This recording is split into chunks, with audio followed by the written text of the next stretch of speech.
काल के संस्कारों से हमारी आपकी आत्मा परिचित है। सर्प बाहर कितना भी टेढ़ा मेढ़ा क्यों ना चले, लेकिन जब भी दिल में प्रवेश करना होगा तो सीधा होना होगा। नाचने वाला कितना ही आगे पीछे ऊपर नीचे कमर मटका मटका के नाचे, लेकिन जब ध्यान करना होगा तो शांत अपने में सीधे बैठना होगा।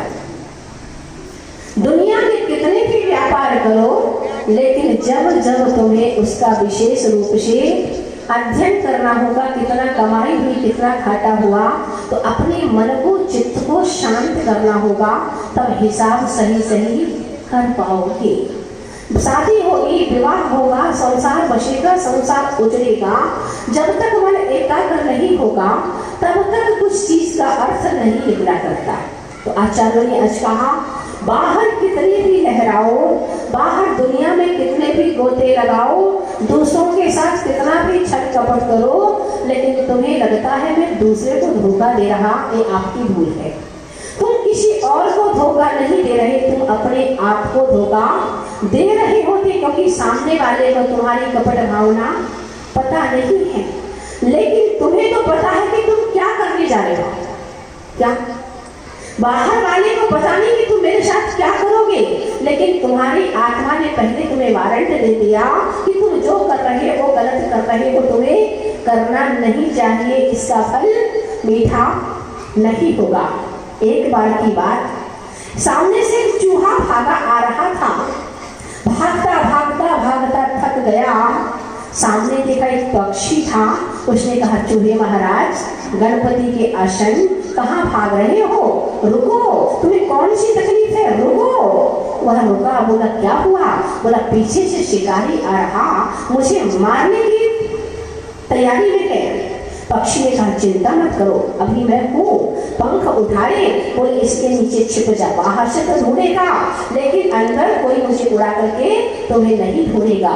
वह नीचे छिप गया, जैसे ही छिप गया शिकारी आया, पक्षी से पूछा क्यों यहाँ से कोई चूहा भागा, बोले नहीं मैंने नहीं देखा। थोड़ी देर में वह आगे चला गया, पीछे एक और व्यक्ति आया, देखा कि वह पारित था, वह शिकारी था, पक्षियों का शिकारी था, और जैसे ही उसने अपना बुलेट उठाई मारने को तैयार था कि उस हंस ने कहा चूहे महाराज तुम्हारा शिकारी तो चला गया, मेरा शिकारी सामने खड़ा है, तुम भागो, तुम तो बच गए, मुझे अपनी जान बचाने दो। जैसे ही चूहा भागा, पक्षी ने पंख ऊपर उठाए लेकिन उड़ नहीं पाया। जिसको शरण दी थी वह नीचे से पंख काट गया था। बस यही बात है कि दूसरे ने तुम्हारे साथ धोखा किया तो खा लेना, लेकिन तुम दोबारा किसी व्यक्ति के साथ धोखा करो इसको सोचना मत, क्योंकि आप ठगाए कुछ बात नहीं, पर वो ठगाए तो तुम्हारा जीवन का घात ही घात। आचार्यों ने कहा, इसलिए फिर आचार्यों को पंडित अज्ञानत राज जी को लिखना पड़ा क्या, पर विश्वास घात नहीं कीजिए। क्या कहा, उत्तम आर्जो रीति बगानी रंचक दगा, रंचक दगा।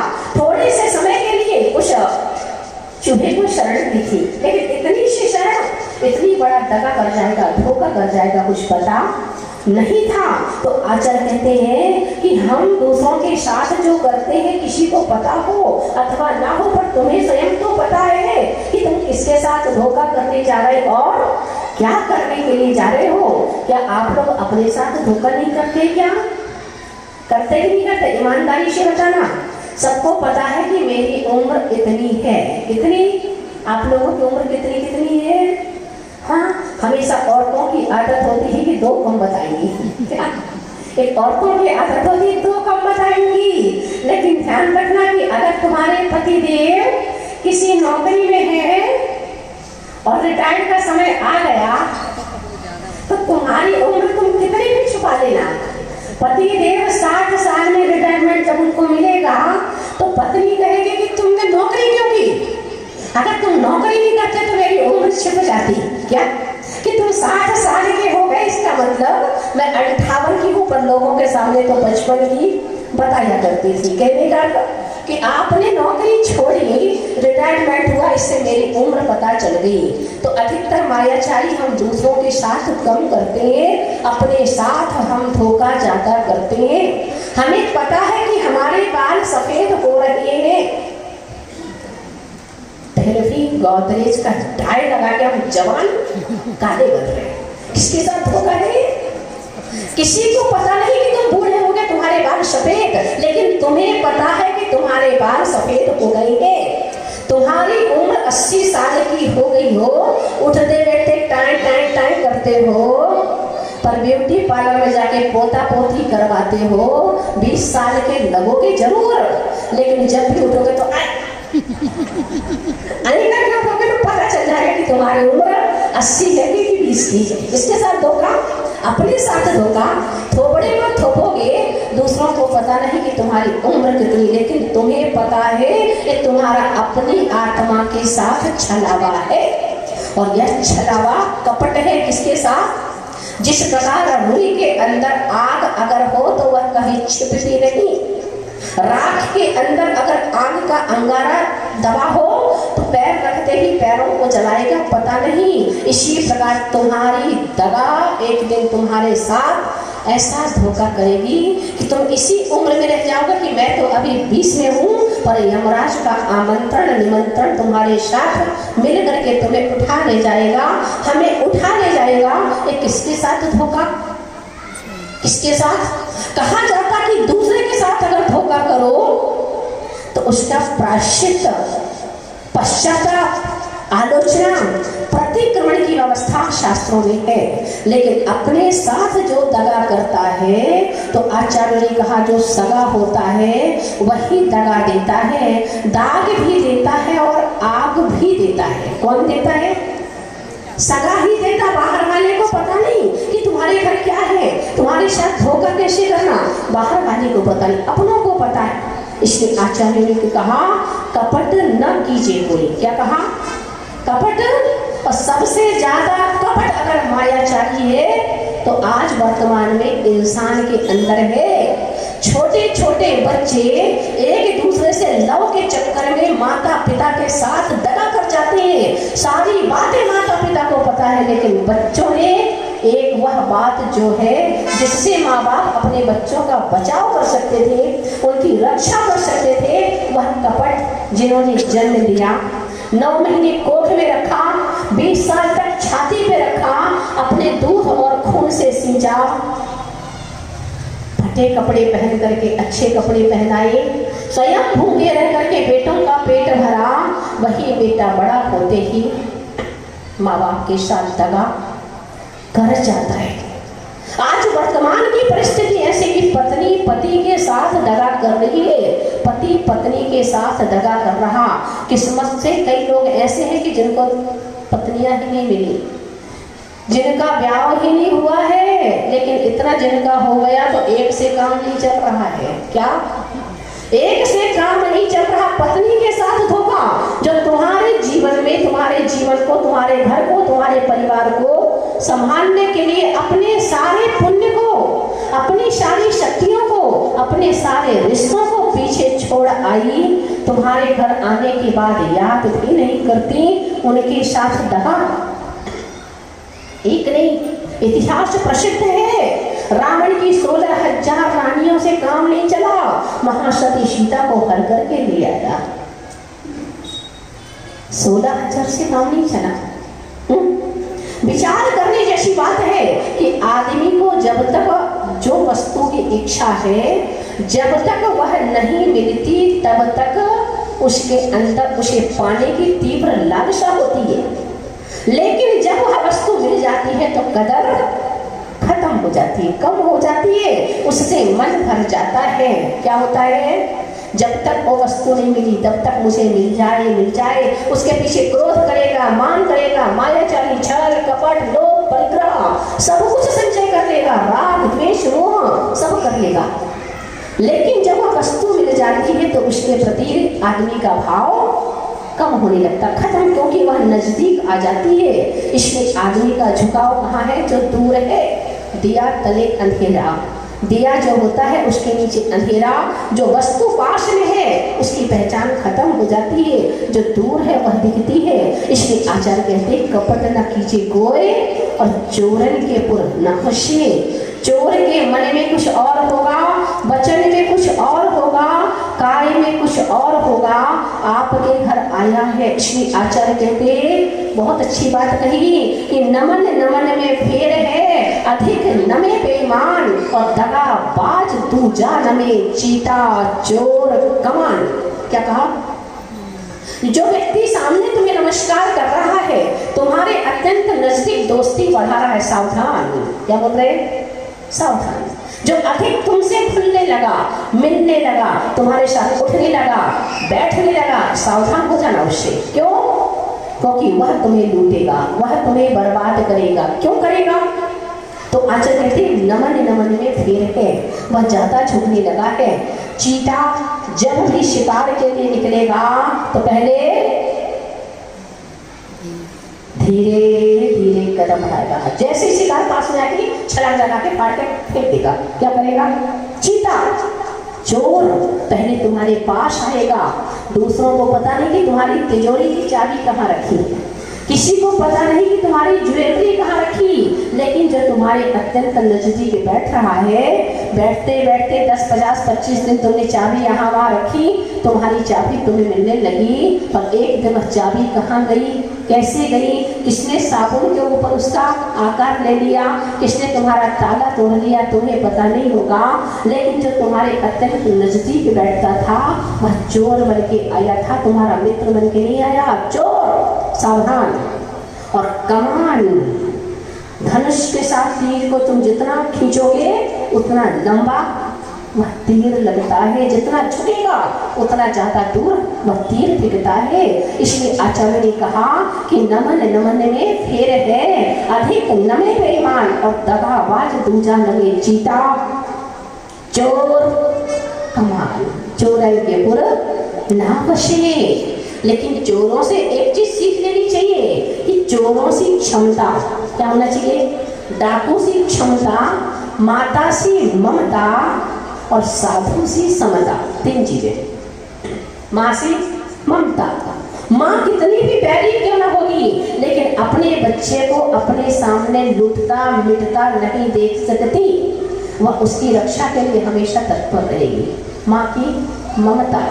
साधुओं के ऊपर कितने ही उपसर्ग क्यों ना किए जाए, साक्षात जीते जीते घानी में फेर दिया गया, अग्नि में झोंक दिया गया, गंगा में बहा दिया गया, लेकिन उन्होंने अपनी समता समाप्त नहीं की। तो आचार्य कहते साधु सी समता और डाकू सी क्षमता। डाकू जब भी कहीं पर सेंध लगाने जाएगा, कहीं पर चोरी करने जाएगा, उसे पता है कि अगर पकड़ा गया तो लोग मारेंगे, कूटेंगे, पीटेंगे, जेल भेजेंगे, दुनिया भर के उनके खाने नहीं मिलेगा, यहाँ तक कि सूली पर भी लटका दिया जाएगा। फिर भी वह इतनी तैयारी के साथ चोरी करने निकलता है। तो इस प्रकार की क्षमता जब जीवन में पैदा हो जाए तब कर्म शत्रुओं का नाश करने की योग्यता तुम्हारे अंदर प्रकट हो रही। ऐसा चोरन के पुर ना बसे, सरल स्वभावी हो। क्या बोल रहे? सरल स्वभावी बन जाओ। जिनके घर में आज संपत्ति ज्यादा वैभव दिख रहा है वे सरल स्वभावी होंगे। जिनके घर ज्यादा वैभव है वह हमेशा आपके सामने नीचे मुंडी कर करके चलते होंगे। अनिल अंबानी को देख लो, मुकेश को जाकर के देख लो, टाटा बिरला को देख लो, वाटा को देख लो, तुम्हारे समाज के किशनगढ़ वाले आपके मारवाड़ वालों को देख लो। इतना वैभव हो गए, कभी देखा उनके शरीर को सजा हुआ? देखा? चाहे तो सोने से ऊपर से नीचे तक बराबरी के सोने लाद ले, लेकिन फिर भी कभी देखा? जिनके पास जितना अधिक होता है उतने नम्र हो जाते हैं। जैसे वृक्ष पर फल लगते ही वृक्ष झुक जाया करते हैं, इसी प्रकार से उनके अंदर वह नम्रता आ जाती है। तो कह रहे हैं कि सरल स्वभावी हो। मन को क्या रखो? बच्चों सा रखो। बच्चे क्या होते हैं? एक बच्चा था, पिताजी का मित्र मिलने के लिए आया, दरवाजे पर खड़ा था। पिताजी लेटे हुए थे, मित्र मिलने के लिए आया।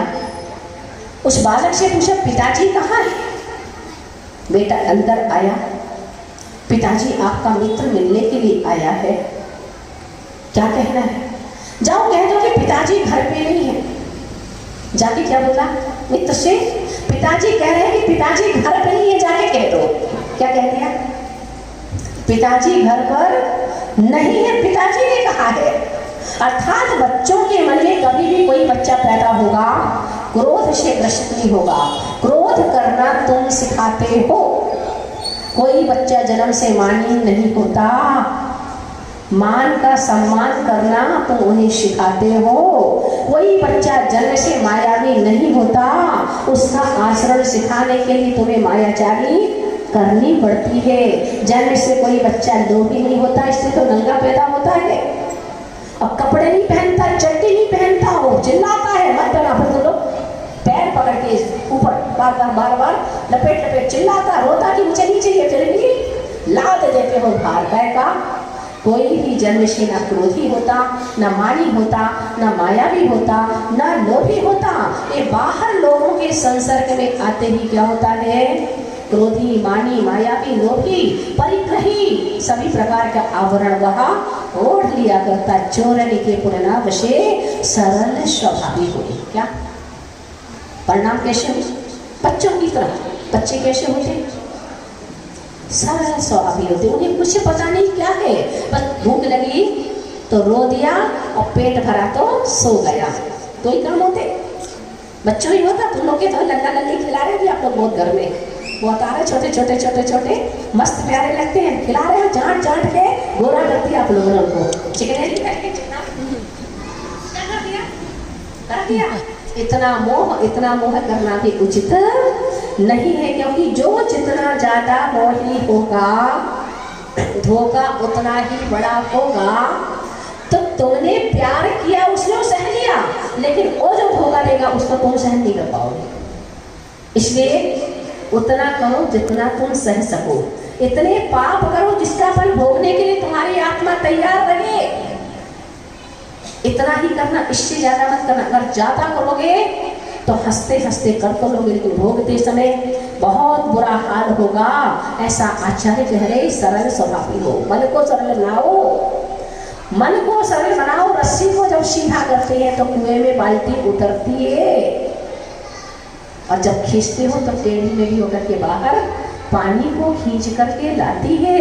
इसलिए आचार्य यहाँ पे कहते ताकि घर बहु संपदा यानी मन की शांति वह बड़ी संपदा है। तन की शांति, निरोगी शरीर वह उनकी संपदा है। घर में समृद्धि बढ़ना या उनकी संपदा। क्यों? क्योंकि कपटी व्यक्ति कभी भी किसी के साथ छलावा नहीं किया करता है, और नहीं छलावा करने के कारण लोग उस पर विश्वास करते हैं। अपनी धरोहर उसके हाथ में रख कर जाते हैं, कहते कि व्यक्ति कभी धोखा नहीं कर सकता। तो दुनिया में जितने भी धंधे पानी परिवार चल रहे वह सांस पर कम विश्वास पर टिके हुए हैं। क्या? श्वास पर नहीं, विश्वास पर टिके हुए हैं कि विश्वास है इसलिए वो रिश्ते टिके। और जिस दिन तुम्हारा विश्वास जिंदगी लग जाती विश्वास बनने में, लेकिन एक पल नहीं लगता विश्वास उजड़ने में। जिंदगी भर की कमाई एक पल मात्र में अविश्वासघात के कारण धुल जाती है। उत्तम आर्जव रीति बखानी। क्या आर्जव अर्थ होता है? सीधापना, सरलपना। सीधा यानी जैसे आप लोग सीधे हुए ऐसे नहीं, जैसे घर में सीधे, घर जैसे सीधे यहाँ बैठे ना, घर में अगर ऐसे सीधे हो गए तो सबका घर बैठे कल्याण हो जाएगा। लेकिन घर में जब महाभारत छिड़ती है तो बाहर कॉलोनी के बाहर तक आवाज आती है। क्या होती है? बाहर तक आवाज जाती है। लेकिन जिस प्रकार यहाँ शांत बैठे ऐसे सरल स्वभावी बनो। उत्तम आर्जव रीति बखानी रंजक दगा बहुत दुखदानी। जिस व्यक्ति ने झूठ बोला है ना वो जिंदगी भर सो नहीं पाता, लेकिन सत्य बोला है आराम से घोड़े बेच के सोता। देखा, क्योंकि जब भी उससे कोई प्रश्न पूछेगा उसे एक ही उत्तर देना है।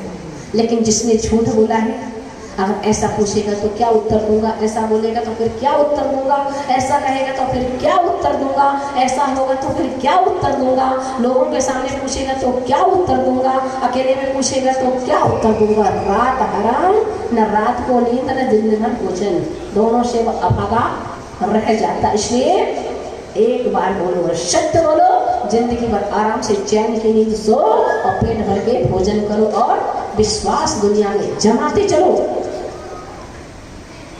रंचक दगा बहुत दुखदानी, मन में हो तो वचन उचरिए। मंदिर आ तो जय जिनेंद्र, जय जिनेंद्र। अरे मन में हो तो वचन से बोल, और वचन हो सो जय जिनेंद्र करो, तन से भी करो कि जय जिनेंद्र, तन से। मन में हो तो वचनों से उचरो और वचन से हो तो तन से करो, तो तुम्हारा है। महाराज जी नमस्ते, महाराज जी नमस्ते। ऐसे लगता कि बस जाकर के अच्छे धमक देने वाले हो आप लोग बैठ करके। अरे नमस्ते बोला तो कहो ना, श्री जी के पास आए हो, प्रणाम कर रहे तो नमस्ते को मन कर रहे, झुको ना, क्योंकि मन में है तुम्हारा क्या है कि मुझे प्रणाम करना है। बचनों से निकला कि प्रणाम हो प्रभु नमोस्तु तुम्हें, बनते तदगुण लब्धे कहा तुमने। लेकिन अगर काया नहीं झुकी तो, अगर शरीर नहीं झुका तो तुम्हारा नमोस्तु अधूरा रह जाएगा। रोटी बनानी है, आटा पानी से गूंथोगे तो ही रोटी बनेगी। अगर तुम चाहो करके रेत से गूंथो, जाकर के चाहो तुम तेल से गूंथो रोटी बनाओ तो बनने वाली नहीं होती। इसलिए मन में हो तो वचन उचरिए और वचन होए सो तन सो करिए। पर मन में आया है किसी का गला काट के फेंकना है तो फिर क्या करना चाहिए? मन में तो आया किसी की गर्दन काट के फेंकनी, फिर क्या करोगे? क्योंकि कह रहा मन में हो तो वचन उचरो, वचन होए सो तन से काट के फेंको, ऐसा तो नहीं है। लेकिन शुभ भाव जब आए हैं उसका प्रयोग करना है, अशुभ भाव जो आए तो उन्हें वहां पर संभल जाना है। इतना ध्यान बस हमें रखना है कि लेकिन हमारा काम कुछ और होता, चिंतन कुछ, संभाषण कुछ, क्रिया कुछ चीज कुछ हो रही है। क्या हो रही है? चिंतन तो कुछ और सोचते हैं, बोलते कुछ और और करते कुछ और है। तो हमारी ये जो वक्रता है, हमारे यहाँ जो टेढ़ा बना है, यह हमें आगे मुक्ति की ओर अग्रसर नहीं होने दिया करता। करिए शरण तीनों योग अपने, क्या बोला?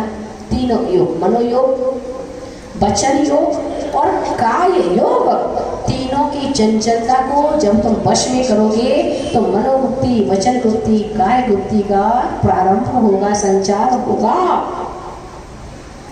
वचन होइसो तनुसो करिए सरल तीनों योग अपने, देख निर्मल आर्षी दर्पण। तुम्हारा मुख अगर काला है तो काला दिखाएगा, गोरा है तो गोरा दिखाएगा, नाक चपटी है तो चपटे दिखाएगा, चौड़ी है तो चौड़ी दिखाएगा, सुंदरता है तो सुंदरता दिखाएगा, असुंदर तो देख निर्मल आर्षी। दर्पण की तरह जीवन को बनाओ। दर्पण कभी किसी के साथ धोखा, क्या बोले?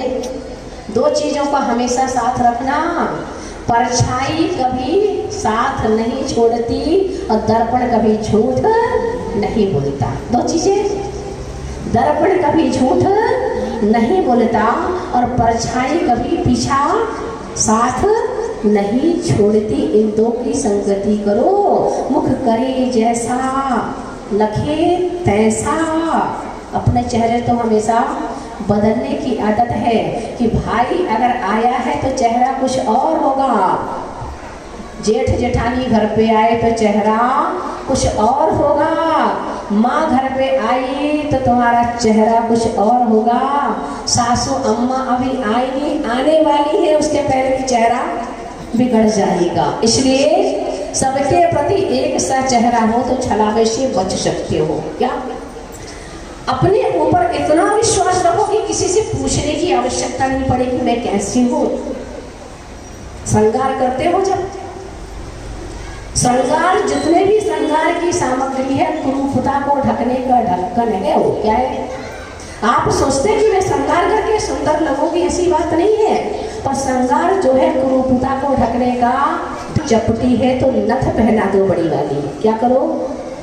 बड़ी नथ पहना दो, लोगों की नजर नाक पे न जाके नथ पे गिरेगी तो लोग नाक को बोलके कि नथ कितनी सुंदर थी, उससे तुम्हारी सुंदरता बढ़ जाएगी। इसलिए तो जितने भी श्रृंगार की सामग्री वह तुम्हारे साथ छलावा करती है, तुम्हें सुंदर दिखाने का प्रयत्न करती है।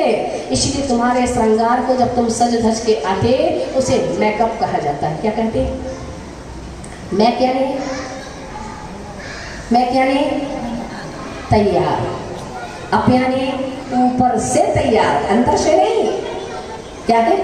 ऊपर से लीपा पोती की गई है, अंदर से नहीं। लेकिन इसीलिए आचार्यों को कहना पड़ा, फिसलो मत यारो, ऊपर की सफाई पर वर्क सोने का चढ़ा है, गोबर की मिठाई पर। क्या है कि तुम्हारा अंदर जो कुछ है तो गोबर की मिठाई पर कितना ही वर्ग चढ़ा दो, सुबह से शाम होगी तो दुर्गंध मारना चालू कर देगा।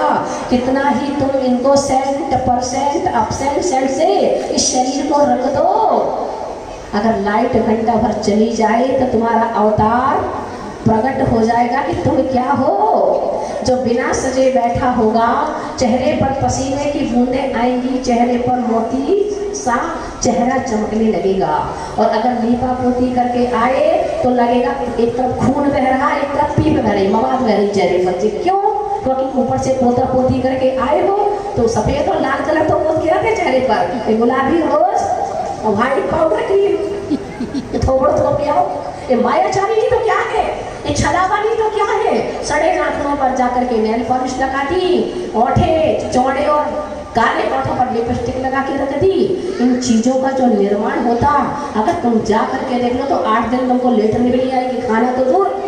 क्या इतनी गंदगी से तैयार होते, इतने जीवों का उसमें दियो बियो लगा के सजाने हैं। किसको मंदिर में? ये तुम्हारे सेंटिमेंट जो है ना, हमारे देश के लिए नहीं, क्योंकि हमारे देश में खूब पानी है नहाने के लिए। छिड़क लो, रोज वाटर छिड़क लो, दियो छिड़क लो, ये सेंट ये परफ्यूम छिड़क लो, क्योंकि अंदर से जो गंदगी है वो दब जाएगी।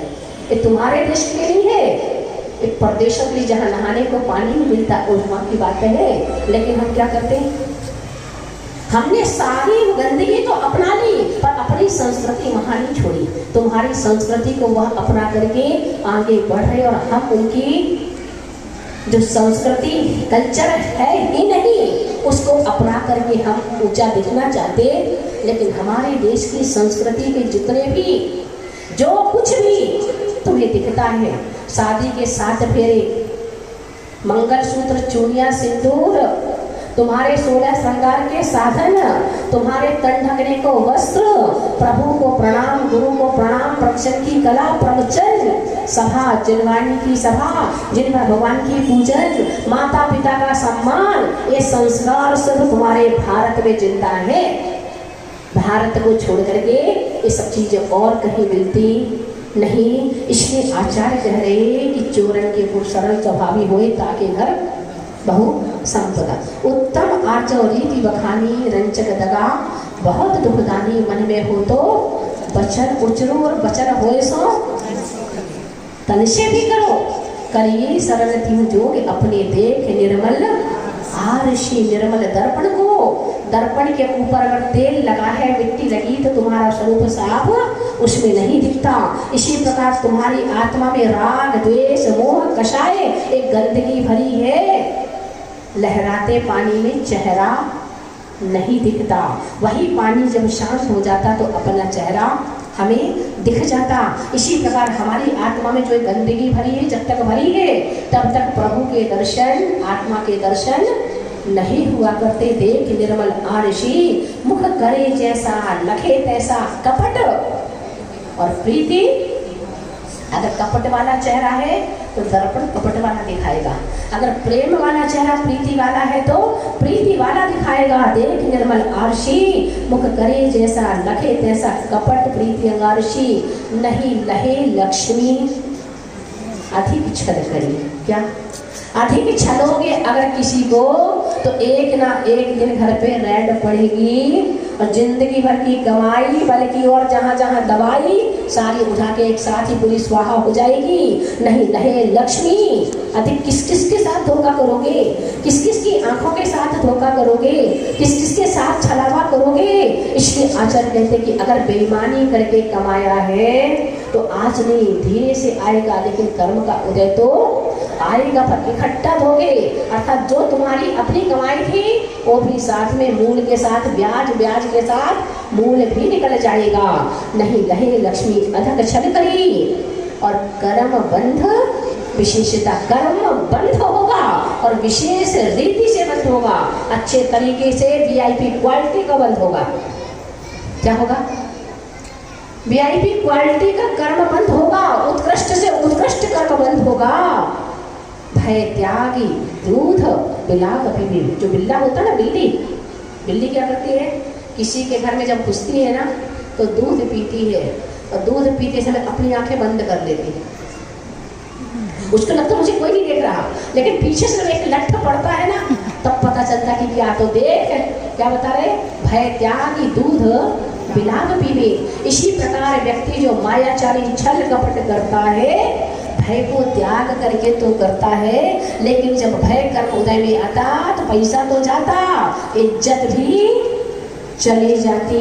जिंदगी लग गई थी एक एक ईंट चढ़ाने में तो मकान बनाने में, तो मकान भी नीलाम, दुकान भी नीलाम, बैंक बैलेंस भी नीलाम, तुम्हारी इज्जत भी नीलाम, सब एक साथ हो जाया करता। भय त्यागी दूध बिलाग पीवे आपदा, वो आपत्ति को नहीं देखता। इसी प्रकार मायाचारी व्यक्ति, छली व्यक्ति, कपटी व्यक्ति आपत्ति को नहीं देखता कि इसका परिणाम क्या होगा, और करते करते करते करते करते एक दिन इतना कर देता है कि कर्म बेचारा क्या करे, उसको प्रकट होके एक बात तुम्हें बुद्धि सिखाने के लिए प्रकट होना पड़ता। आपका टाइम। ओम उत्तम आर्चव धर्मांगाय नमः। ओम ह्रीं दर्शन विशुद्ध्यादि षोडश कारणाय नमः। सबके उपवास है सबके। दो शब्द हैं, जय यानी जन्म विच्छेदः, जो जन्म का नाश करे, या यानी जो तुम्हारे यश को फैलाए, इसका नाम है जय। जय बोलो नेमिनाथ भगवान की जय। जो कोई जय ना बोले उसकी गठरिया गए।